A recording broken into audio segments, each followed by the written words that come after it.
ధీరం కృతకృత్యం చడులం స్ఫుటతర నిపుణం కర్మం പാടാമേ നാടിൻ കാവൽ സംഗീതം നേടാം നന്മതൻ സ്നേഹം സന്തോഷം തേടാമെന്നെന്നും ശാന്തിതൻ സന്ദേശം ചേരാം നേരിന്റെ ലോകം കണ്ടെത്താം സത്യം പാലിക്കാം നിത്യം രക്ഷിക്കാം നിൽക്കുമ്പോൾ മൃദുഭാവം ദൃഢകൃത്യം ഇത് സേന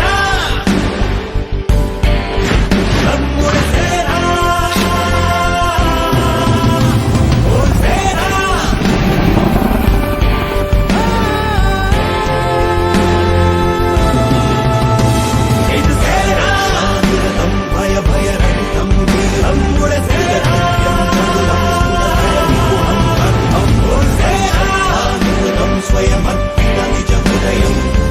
കഠിനം ചലനം മൃദുരം പ്രിയവചനം ഞങ്ങൾക്കും നിങ്ങളാശ്രയം എന്നെന്നും നൽകും സാന്ത്വനം വഴികാട്ടുവാൻ ജനമൈത്രിയാൽ കയ്യെത്തും ദൂരത്തെ സേന എന്നെഞ്ചിൻ കാവൽ സേന ശാന്തിരതം ഭയഭയരഹിതം വീരം മുഴസേതകൃത്യം ചടുലം സ്ഫുടതര നിപുണം കർമ്മം സ്വയം നിജ ഹൃദയം കഠിനം ചലനം പ്രിയവചനം ശാന്തിരതം ഭയഭയരഹിതം വീരം മുഴസേതകൃത്യം ചടുലം സ്ഫുടതര നിപുണം കർമ്മം നമ്മുടെ സേന.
Hello everyone, good evening.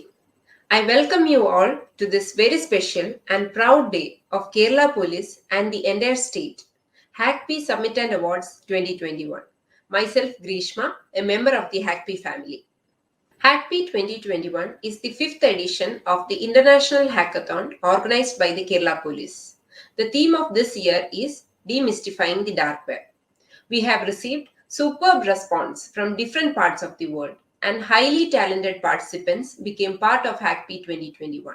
Today, we all will witness a golden moment in which an outcome of the past 5 months of hard work is going to connect the dots between dark web and law enforcement agencies. Can you guys guess it? The name that flashed into many of your minds is absolutely right. Grapnel 1.0, the Hac'KP 2021 end product, is obviously connecting those dots.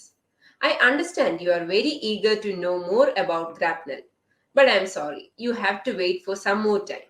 We have few exciting sessions coming up to demystify the dark web. We all know that cybercrimes have increased exponentially over the last 2 years, especially in these COVID times. Dark web is one of the main platforms for criminals to commit crimes.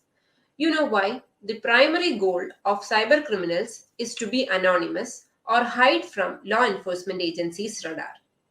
On dark web, financial frauds and associated crimes top the list.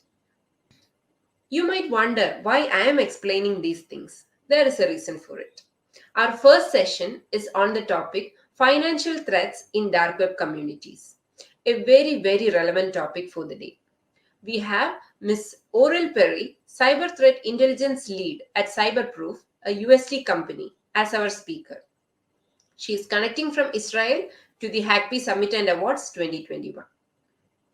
As the cyber threat intelligence lead at CyberProof, Orel is responsible for identifying current and future information security threats and providing situational awareness recommendations for security controls to CyberProof's clients worldwide. She shares her research and findings in lectures presented at global security conferences and also to students as part of a program on entrepreneurship and technology. Last August, Orel was named one of the top 100 women in cybersecurity by Cyber Defense magazine at the 2020 Black Hat Conference. Orel also worked in the intelligence unit of the Israel Prime Minister's office as a cyber researcher. It is our pleasure to welcome Ms. Orel Pery to Hac'KP Summit and Awards 2021 to deliver a session on financial threats on dark web. Over to you, Orel. Okay. Hello, everyone. My name is Orel. I'm very happy to deliver a session in Hac'KP 2021. I'm very excited, and I want to thank the Kerala Police for this opportunity. And I'm sure that the Hac'KP results from the hackathon will be very helpful for the industry and huge success with demystifying the dark web. I will talk a bit about myself before I will share this deck. So as I mentioned before, my name is Orel. I'm leading the threat intelligence team in CyberProof. I used to be a threat intelligence analyst for many years, and now I'm very grateful for this opportunity today. We are going to talk today about financial sector threats and to deep dive into the underground communities, how we see these threats in dark web, okay, and how we see the cybercrime underground communities getting stronger and stronger, and we will show also some nice use cases. So stay tuned. Okay, now I will just do a very quick overview of what we are going to talk about today. So we will talk about top threats that are facing the financial sector in 2021. Then we will talk about adversary types and which adversary types we will see in the dark web. Then we will talk about what can we find on the dark web. And it will be a very interesting, maybe a opportunity for you to take a look in our side of the threat intelligence analyst. And by having this part, we will move to the real-time or real-life use cases that we are facing again and again in dark web and reporting to our clients to make the dark web monitoring efficient. Okay. So let's start with key threats. As we all know, the COVID-19 had a lot of impact. More devices are connected to the internet. And you know, when more devices are connected to the internet, we have more entry points. I just want to share with you some numbers. So 300% increase we saw in the last year in cyber attacks, according to the Indian CERT. Okay. However, this is a global, trend. We see that a lot in India as well. So as I mentioned, India, like the rest of the world, saw a lot of cyber attacks, and we believe that these also can be presented in dark web communities, and this is something that we will deep dive on. Okay, so what are the top threats that facing the financial sector in 2021? Let's have an overview of the top 3 threats. So I guess that you already know the ransomware threat. The ransomware threat is a very big concern for big enterprises, for medium enterprises, and also for for even small size companies, where attackers leverage the success of ransomware. So they are not just encrypting the files and disable the access to the files in their organization. They are also using the double extortion trend, which the double extortion is also being leveraged into the dark web communities. So maybe in the past you don't have the access to your network anymore, but nowadays, when attackers are not getting the ransom payment, they are also leaking in the dark web the information that got stolen. So this trend, we are seeing it again and again, and this impacts a lot of information that is sensitive, including PII data, including passport, including identity. And we are seeing it again and again, that a lot of very important information that also can be leveraged for financial fraud is being leaked as part of the ransomware. Another example of the third-party risk another example is the third-party risk, where multiple third-party attacks were documented in 2021. We all heard about the SolarWinds compromise that revealed the scope and the severity of third-party breaches for the financial sector as well. We also heard about the CodeCov breach, which was another notable attack via third-party software. Okay, so these are the two different threats that we are seeing. But another also threat that we observed the last year is that when nation-sponsored attackers are cooperating with cyber criminals. So maybe in the past we thought, oh, cybercrime is more focusing on financial fraud and that's all. But because the financial motivation, and the fraud, the fraud that was increased during the past year, state-sponsored attackers started understanding that they have also kind of opportunity to collaborate with some cyber criminals communities. Because in the end of the day, they can use the tools and migrate to their set of skills and create a successful attack. So these are stuff that we saw in the past year. But let's take these top threats and see how we are seeing them in dark web communities. So, yeah. Okay.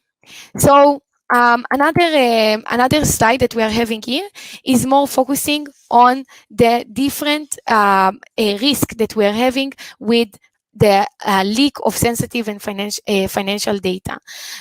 So as I mentioned before, it can be leveraged to ransomware attack. It can be leveraged for a supply chain risk. These are stuff that we saw. Also, banking Trojan, phishing, fraud, and data manipulation. I want to focus specifically on the fact that reports show that almost half of the organization yield to a ransomware attack during the past year. And this is something that we understand that is getting more and more important for us to be defended from and to understand how attackers are leveraging our data in the dark web communities in order to conduct these attacks. So, after talking about the recent threats, let's focus now on adversary types. We all know these 4 different kind of adversaries. The first one are the script kiddies. What is their motivation? We all know that most of the time they are doing their cybercrime or abuse activity or compromising stuff to achieve their fun. Because sometimes they are bored, they want to get the fame, to tell everyone that they will succeed with a specific attack, and also they want money in most of the cases. These attackers, maybe, I don't know, but 10 years ago, we looked on them and didn't consider these attackers as a high-profile threat. But nowadays, we understand that once they are successful with attack, once they are succeed with infecting a specific host, later we will see the product from this attack being sold in marketplaces, in black marketplaces in the dark web. For example, tomorrow this script kiddie will infect one of my friend computer, and then the keylogger that will be in this part of this attack will start harvesting credentials from the web browser. Very soon after that, we will see that these credentials are being sold as part of the Russian market or a Genesis marketplace. And these digital footprints are very important for fraud activities. And without them, we cannot, with having them leaked, we can have a successful attack that might lead to a fraud and then might lead for another fraudulent activities. We also talk about the activists. So activists are coming from pretty different motivation. They want to make a statement. They want to have to share people's voice. Sometimes they want to revenge if they are talking about political issues or environmental issues or even about government stuff like monopoly of companies or other issues that we are having in some countries. They will try to conduct an hacktivism and the difference between the script kiddies is that in some cases the activists will more be interested in showing and presenting their successful attack. They want to make a claim. They want to be published. They want to deface website. They don't want to stay, under the radar. They want to scream their feeling.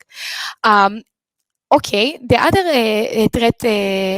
threat actor kind or adversary type is the organized crime. These will be the Fin7 kind of and other financial motivated organization that what they really want is money.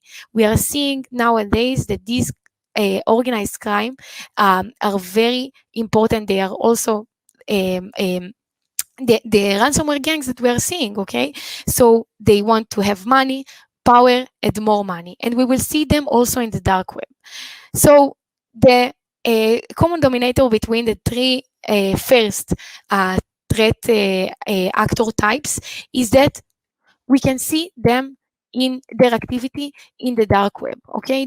They are sharing knowledge, they are posting information, they are leaking data, they want to be part of the community because they want to share knowledge and to gather more capabilities and to build their reputation in order to get their skills higher.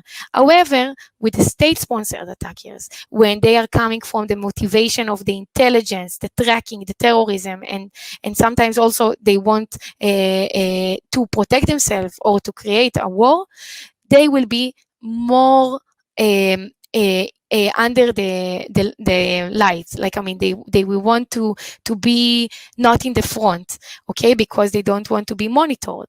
So these, when we are tracking the dark web activities, we are understanding that we are more focusing on collecting information about script kiddies, hacktivists, and organized crime. But as I mentioned in the beginning of the deck, organized crime, like financial motivated groups, can collaborate also with state-sponsored. So it's very important to know that in the end of the day, this information that we are collecting can also be leveraged to a state-sponsored techniques and procedures activities. Okay. Now let's talk about what we are looking for on the dark web. After we understood first what are the threats that we are seeing in financial institutions. Also, we talk about the adversary types. Now, what we can find in the dark web. So, when I as a threat intelligence analyst, when I track and monitor dark web communities, first, it's very easy. We are seeing a lot of chat about hacking news and developments. Now, recently, we all heard about the print nightmare vulnerability, which is like the print spooler related. In the news or maybe in Reddit or other forums, I will see the official reports, the advisories by the vendor and the other stuff. But if I take this specific topic and monitor it in the dark web, maybe I will see some developments around the POC, about the exploitation methods, about the way that we can, the threat actors abusing and looking on that vulnerabilities. Maybe they will share the targets or the affected targets that they are seeing. So this information as a threat intelligence analyst will be super important for me, because I want to gather information before they are exploiting this vulnerability, and maybe from this intelligence I can modify my recommendations and maybe adjust my security controls to detect also this kind of build capabilities process by the threat actor. Another example that I will show in the dark web is a chatter about techniques and procedures. Many times we see that in order to create a more stronger capability skill set for a specific threat actor, I need also to share mine. I need to share what tactic and techniques I'm using in order to conduct an attack. Also, sometimes I want to share a specific procedure that I took, I send a spam message and it got to infect a specific user, and I want to impress the other community, okay, and tell them, listen, I'm an expert. Now you can learn from me. Maybe you want to get closer to me so we can transfer knowledge between ourselves. It's like a community. Another thing that I will see in the dark web is a chatter about defensive measure. So when threat actors want to conduct an attack, they want also to think about the bypass method that they will leverage, okay? So they want to have a defensive evasion. So sometimes I will see specific threat actor talk about bypass method for a specific web application firewall, or bypass method for a specific scam activity, okay? Or they will call it fully undetectable builder for a specific malware, okay? So this kind of stuff, I will look on that in order to check against my security controls if I can detect it or not. Another thing that we will see is the sale or the leakage of the sensitive product and data from attacks. So as you know, there are some threat actors that just want to achieve the successful attack. They don't care about the databases that they cut. They don't care about the PII information that they were collected. Now they are saying to themselves, okay, I can leak it or I can sell it. And as a threat intelligence analyst, I will focus my efforts in monitoring these sale of or leakage of specific products from attacks, because maybe my other clients will be mentioned there. Maybe the leakage of this data is a third party of mine. Okay, so I want also to detect this sale or leakage, and in some cases also to look on black marketplaces and understand if it's worth enough for me to purchase this data in order to proactively mitigate the threat before another threat actor will purchase that. And the last 2-3 examples about what we are looking on the dark web is about stuff that we are purchasing as a service. So as you already know, some threat actors in the dark web are not super skilled. As we mentioned, there can be script kiddies and even less, okay? So they want just to be part of the attack. So they want to leverage sometimes software as a service. It can be malware as a service. It can be ransomware as a service, which is another trend that we are seeing on the past year. And in these specific cases, we see that many threat actors are sharing their malicious code and do it part of the job. They will not, I will tell you, okay, I want to order an attack about specific company. So then I can use an hacker for hire service or ransomware as a service and create this attack without even having the very technical capabilities or the knowledge. So this what make us, as a threat intelligence analyst, more nervous, because if this becomes so easy, we will see more attacks. And also, if it will be an attack about my client, okay, or about a specific company using malware as a service, it will be harder for me to do the attribution.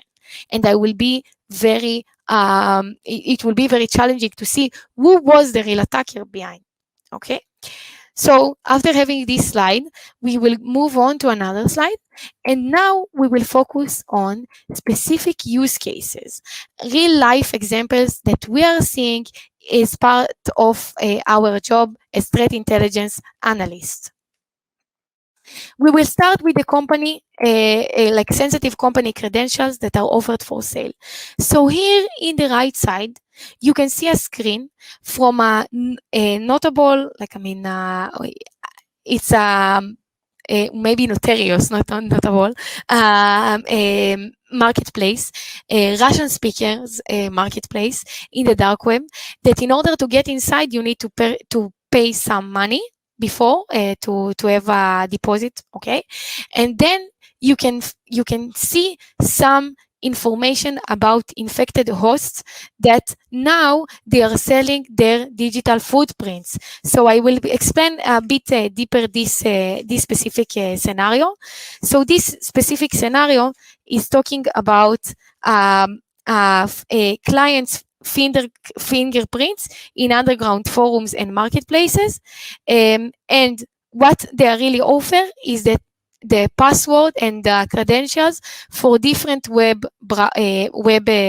applications, and anytime you purchase one of this bot, you can get all the username and password that the specific infected machine has to several websites. It can be for Amazon, it can be for a specific login page that is more, banking account. It can be for the specific IDP access for a specific company that you are working for, and others. It can be also for Netflix. Okay, so once you got infected with a keylogger like Taurus, Azoralt, Vidar, or any other Redline and other keyloggers name, these websites collecting your credentials, and now they're offering it for sale.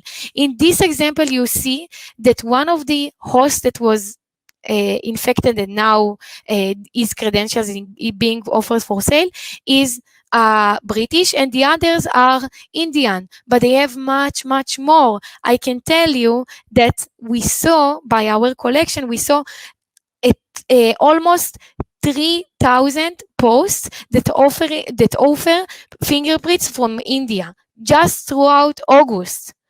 So this is huge. Just to let you know, to let you feel the statistics.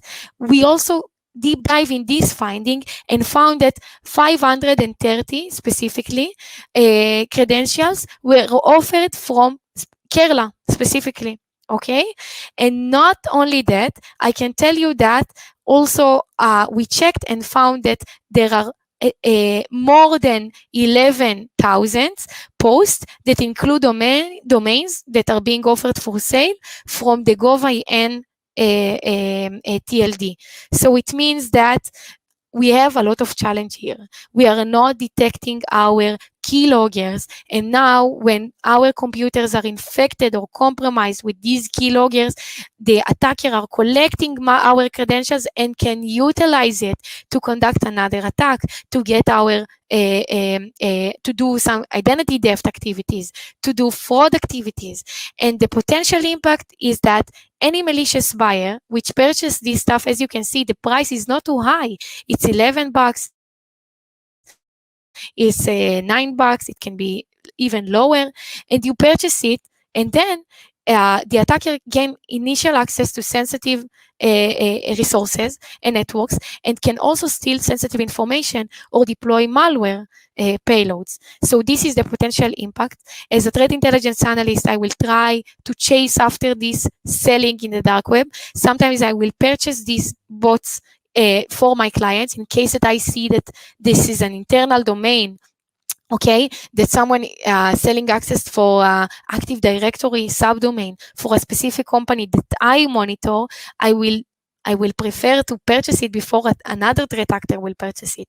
And it's very important because, also when sometimes we have two-factor authentication, this a password can be leveraged to extort, to some phishing activity. So they will try to social engineer the victim and tell them, oh, you have this password for the Netflix, maybe you need to reset password now. So this kind of stuff we are seeing that is very important because people are not aware enough and they are clicking and saying, okay, he knew what is my password, so now I can click and change mine, and then he fell to a scam. So this is why it's important to monitor that, and this information is ground jewel in the dark web.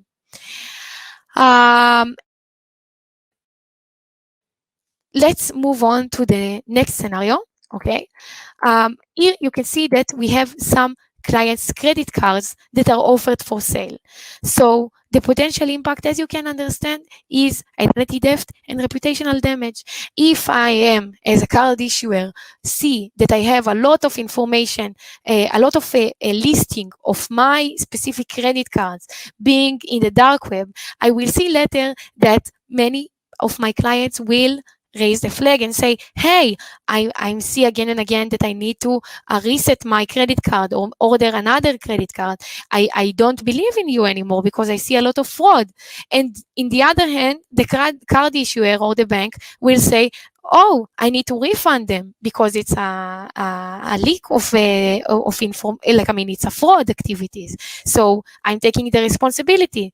So the only way sometimes to monitor and see this kind of leakage is by monitoring the dark web, is by seeing this very prominent marketplace in the dark web and see if they are listing my B numbers, credit cards, or if there is a specific huge amount of leakage, so I can track the activity and see maybe there is a big ATM or a point of sale that got hit by a specific POS malware, or maybe it is something about myself. Maybe it's because that my server got breached and now my clients are affected. Maybe it is because I'm enabling my clients to use their credit cards in unsecured websites. So these findings, sometimes when we report about these kind of findings to our clients, they are starting doing assessment with themselves and thinking maybe we have a way to have an impact on that. And this what makes them more proactive than reactive, because one time you see it reactive, then you start thinking, you start to change your strategic and create more stable defense strategy for long term, and understand, okay, this is the threat, how I'm handling that. So as I mentioned here, you can see that also the solution is to have a proper and orderly definition of the necessary credit card. Sometimes you don't need to purchase them. Maybe for some companies or card issuer, it's only important for them to get to know the B number that was leaked and the address, and you don't need even to purchase the whole credit card details. And this enable them to proactively change or take down the credit card account.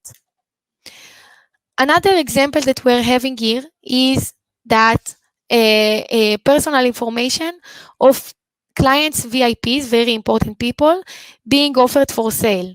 So what we are seeing again and again is that there is a specific marketplace in a dark web that sell like the very sensitive information about different people. Okay, it can be SSN, which is the social security number in the US. And it can be other identifiers like identification number or passport number or even date of birth. And many people ask, why it's important? Okay, I don't care. Let people know what is my address, physical address, or if I have a dog or don't have a dog, or if I have a roof in my house or not, which, most of the time advertising companies are sharing this, they are sharing this information with other advertisers because they want to offer you a dedicated ads.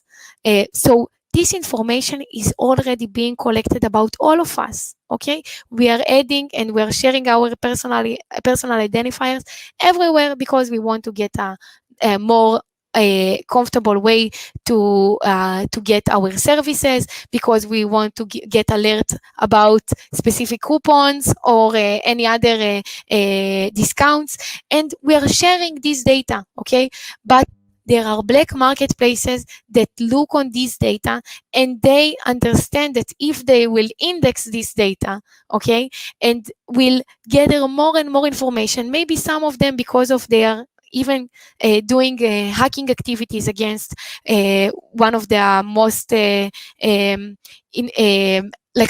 of the most important collectors of the data. So they are collecting data about specific people, and you see that in the end of the day, we want to alert about it for the executive people that we are monitoring in each company, because we understand that if these executive people, for example, the chief financial officer, okay, or the CEO, okay, or it can be also the CISO, the chief information security officer. So if the specific personal identifiers about these high profile people in a company will get to the wrong hands, okay, to the bad guys, maybe they can create a very dedicated phishing or social engineering attack targeting these people. And these people most of the time have high privileges in the company. They can access the billing system, they can pass money. Okay, we see that a lot, that some people also do kind of ransom. They are saying, hey, I know a lot of information about you, I can do some extortion of this information if you will not pay me. And in most cases, CEO and CFO and C-level are not fully aware of all the cybersecurity risk, and in some cases that they can fall to these attacks, and we want to track it, and we want to see what type of information is being exposed about the high profile executive in our different clients. And this is also information that we can find in the dark web. Okay, good. Let's move to the other slide. Okay, to the next slide. The next slide is talking about a scenario where a specific company is being mentioned in a ransomware leak site. So as I mentioned before, we have the ransomware double extortion trend, where threat actors are targeting specific companies, and when they are not paying the ransom, the victim is not paying the ransom, they are taking all the data that is being exfiltrated and do another extortion in the dark web. I mentioned it in the beginning of the deck. What we are doing as threat intelligence is to monitor these websites. Why we are monitoring this website? We are monitoring this website to see what kind of leakage was there, and if this information that was leaked is relevant for one of our clients, because they are third parties of them. We know this specific case when we see that there is a publication of a new company that got hit by a specific ransomware group. We see that there is tens of ransomware gang websites like Clop, it's like Lockbit, like Pay2Key, and other threat actors that are sharing this data once victim is not paying for them. They're doing first the announcement, and then they are sharing the full data. However, it sounds maybe very nice and maybe gold information for a threat intelligence analyst, but it's not totally like that. Why it's not totally like that? Because most of the time the data there is a very large, large files. It's super heavy files, and sometimes it's also being archived as a zip, and then you need to download it, and because the data is a very huge amount of data, the download rate using Tor browser is very slow, because with the Tor nodes and the architecture of the of how Tor browser works and the connectivity and the Tor network, the volume of the download rate is very low, and in some cases also the files inside are corrupted. As a threat intelligence analyst, I want to download this data to analyze it, but because it's too big, and also because it's the data is not always clean, we have a lot of risk also by analyzing this information.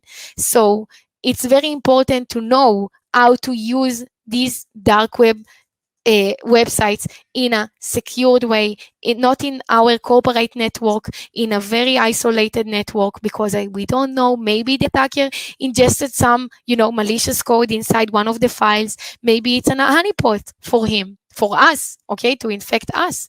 And it's very important to have a methodology, how we are transferring the files from these collected ransomware leak sites, and do also the cleaning of these files in the way, that we want to process also the information, and maybe to transfer it with our clients. Okay, if there is a leaked documents about my client, I want to take it from the isolated machine and share it with them. So how can I do it? Will I send it via Proton Mail? No, I want to send it in a specific cleaning solution, that will whiten it calls CDR, okay, this specific solution that will make the file clean and check it before I transfer it to my corporate network.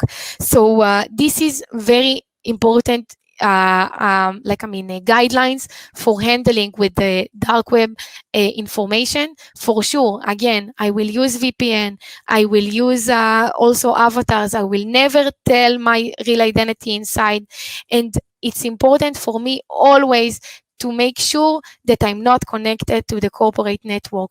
All the transferring of data is being secured by specific solutions that can support this task, because I want to track the intelligence in the dark web, but I don't want to create any abuse or compromise to myself. And I want to say another word about specific use case in another perspective. So, as I mentioned before, okay, it's a huge amount of data, but how can I identify the risk? Maybe inside there are only invoices of a specific company that got leaked. So, how can I do it? So when we are talking about terabytes of data, a lot of gigabytes of data, this is type of the stuff that we are seeing. We need to have a strategy of how we analyzing this data.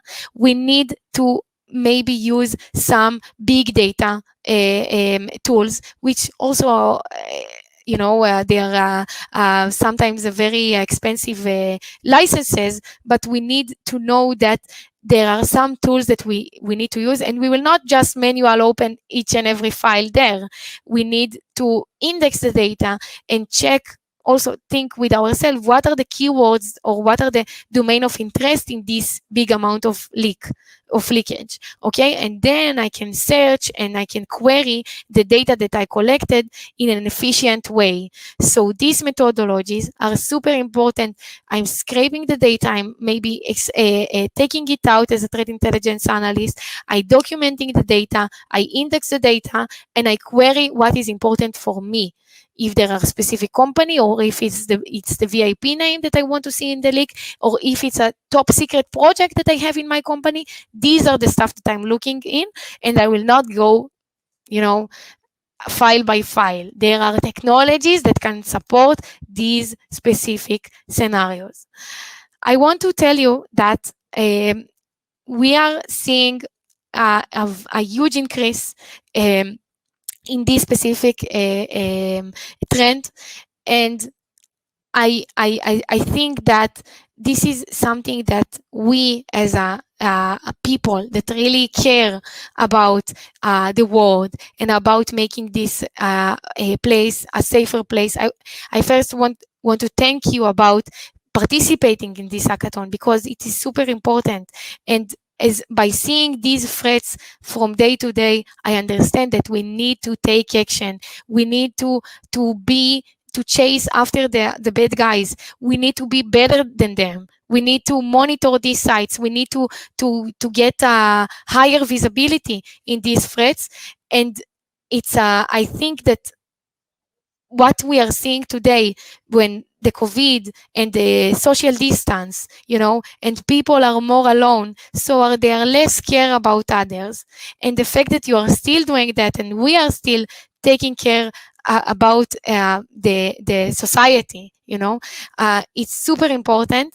And I hope that one day we will be in a phase that we will be better than them, and they will not, like the bad actors will not have enough time to conduct an attack, because the defender side will be proactively mitigating the threats and shutting down these black marketplaces and not paying the ransoms. And this is just my message to you. And again, I'm very grateful about this opportunity, and I hope you like this session. Please, if you have any questions, you can text me on LinkedIn or via our CyberProof website. Thank you again. What an energy! That was really an amazing session, Orel. We enjoyed it a lot. Thanks, Orel, for being with us today, and we really wish to have you here physically. We hope things will be back to normal soon and will definitely meet after that. So, we come to the end of our first session. Yeah, time just flew, right? But don't worry, we have a lot more for you today. So, hang in there. I'm signing off for the day and handing it over to Divya. Thank you all, and over to Divya.